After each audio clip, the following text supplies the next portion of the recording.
Hi guys! Welcome to our YouTube channel. Ngayong araw ay tuturuan ko kayo kung paano magpa-appointment sa PSA para kumuha ng birth certificate, marriage certificate, death certificate, SENOMAR o SENODETH.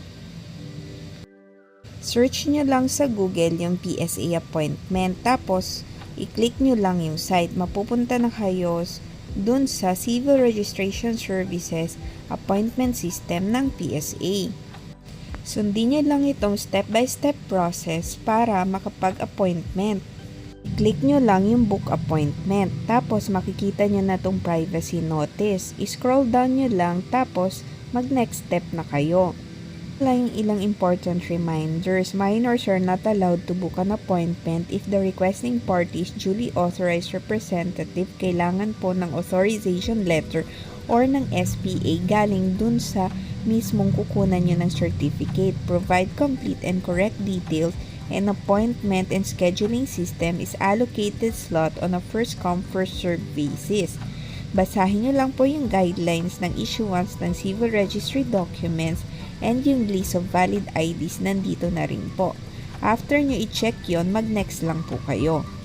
Next, kailangan yung ilagay yung purpose ng appointment ninyo. Pwedeng mag-get kayo ng copy ng civil registration nyo and certification for first-time court decree and legal instrument, for consultation through public assistance and complaint desk, for submission of compliance of supporting documents for PSA feedback form, for delayed registration, mobile application service, birth registration assistance project, and others, please specify.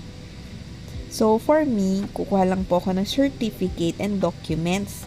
So, yung first. Next, after nun, specify nyo lang kung saan nyo gusto magpa-appointment. Mag-choose kayo ng region kung saan. Ang choose ko is yung NCR.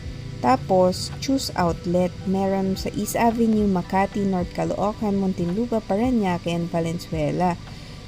And, i-check nyo kung saan kayo malapit. Sa akin, sa East Ave. Makikita nyo na dito sa maps kung nasaan yung PSA East Ave. Ito yung additional instructions. Basahin nyo na lang po. And then, ito naman kung magkano yung mga certifications. Kung alin yung kukunin nyo. Pwedeng birth certificate, marriage certificate, death certificate, SENOMAR, SENODETH. Meron na rin silang viewable online.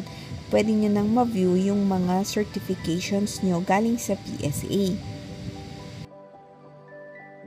Fill up nyo lang yung name niyo dito. First name, last name, middle name, email address, and contact information.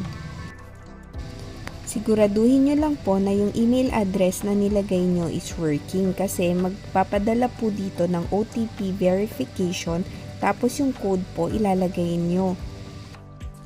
After nito, ilalagay nyo na yung certificate type. Tapos, yung relationship nyo, pwedeng sa self, pwedeng sa parent, sa spouse, or sa kapatid. Tandaan nyo po, kailangan nyo po ng authorization letter kung hindi kayo yung mismong party dun sa certification or document na kukunin ninyo. And kailangan nyo rin po copy nung ID nila. Tapos, isi-xerox nyo po yun, i-attach nyo dun sa request form ng PSA. Next step, pipili na kayo ng date kung kailan nyo gustong magpa-appointment. Tapos, nandito na rin yung time slot kung kailan kayo pupunta.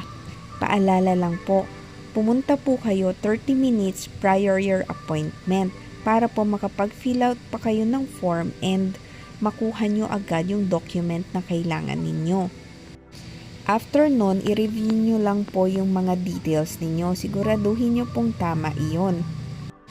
After po nun, i-next nyo. Antayin nyo lamang po yung email. Tapos, magsisend po doon nung QR code ng inyong appointment and yung details po. At dyan na po nagtatapos ang ating video. Sana po ay may natutunan kayo at nasagot namin ang inyong mga katanungan. Please like and subscribe to our channel. Maraming salamat po.